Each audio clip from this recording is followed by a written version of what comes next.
Well, hello everybody. This is Brother Greg again, coming to you with my guitar in my hand again. I appreciate the feedback that I've been getting on Facebook for these songs, and like I said on the last video, I'll keep doing this as long as people keep responding. If it gets boring to you and you quit watching, then I'll quit doing it. But I've got another one here, another oldie.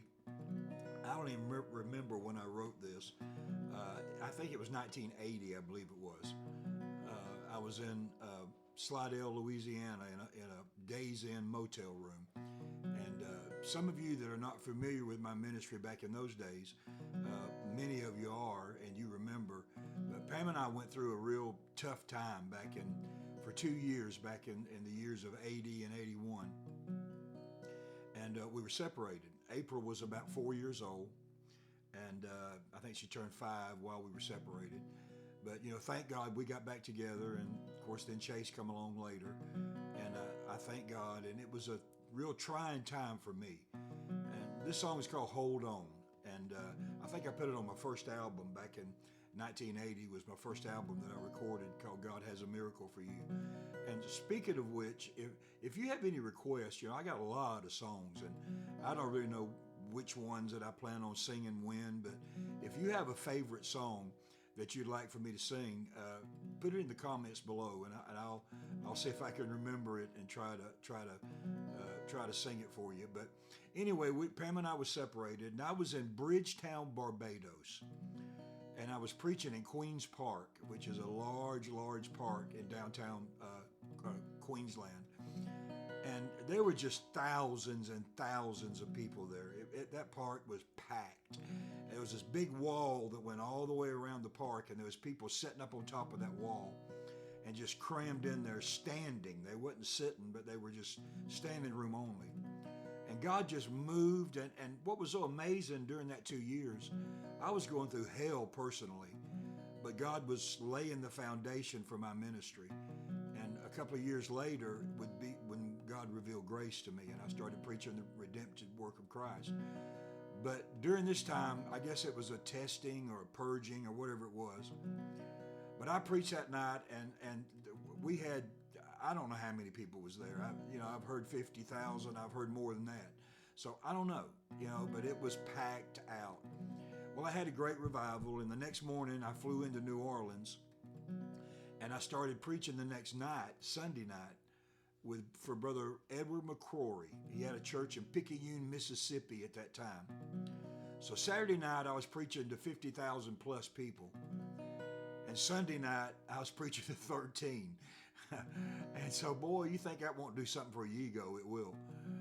And but I went back to the hotel, and every time I'd go back to the hotel during these days, that thing would just jump on me. And I started bawling and squalling. I mean, I missed my family. I missed April. I missed Pam. And I was just so alone, and it was awful. And I was sitting between the two beds in the hotel room, playing the guitar, just because that was always my solace. I could play the guitar and maybe write a song or sing or something, and it made me feel better. And suddenly I felt something come in that room. Now, I didn't see anything. I didn't see an angel. I didn't see a cloud. I didn't see anything like that. But I felt the presence of God. And I felt like something just reached around me and put its arms around me. And when it did, I heard the voice of the Lord speaking to me. And it wasn't an audible voice, but I knew it was God when I heard it. And it just simply said this. It said, "Hold on. Whatever you do, don't quit. Don't give up. Victory is just around the bend." And I felt the love of God come in that room. And I started crying just uncontrollably. But it wasn't tears of pain. It was tears of joy, because I knew God was going to do this. And while I was sitting there in this presence and this feeling, I wrote this little song. And I think I put it on my first album, but it goes back, 42 years, I guess, now. But a lot of people liked it back then, and maybe you'll remember it.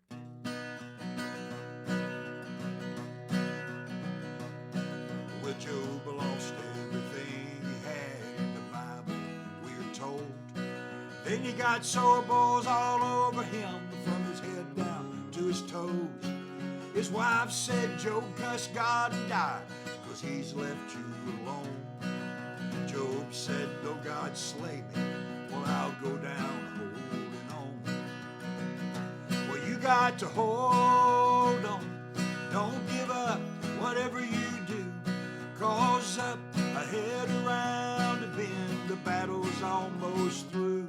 So if the devil tells you there's no use in going on, well, just look him right square in the eye and tell him that you're gonna hold on.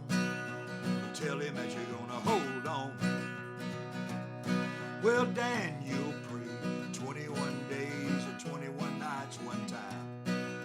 The devil said, man, ain't no use. Well, you just are wasting your time. But when the angel finally got there, he said, Daniel, he was wrong, 'cause the Lord heard you the very first day. Be glad that you held on.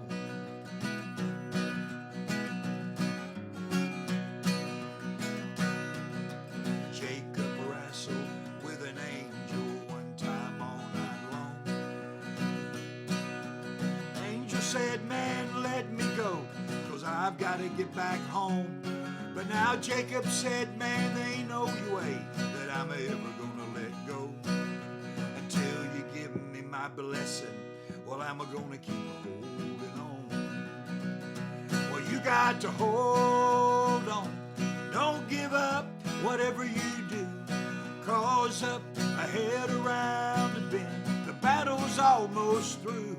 So if the devil tells you there's no use in going on, look him right square in the eye and tell him that you're gonna hold on. Tell him that you're gonna hold on. Yeah, look him right square in the eye and tell him that you're gonna hold on. Well, there you go. If you're going through something right now, as one man said, just keep going. So if you're going through hell, keep going. But I got news for you today. Just hold on, because victory's on the way. God bless you. I love you. I'll see you next time.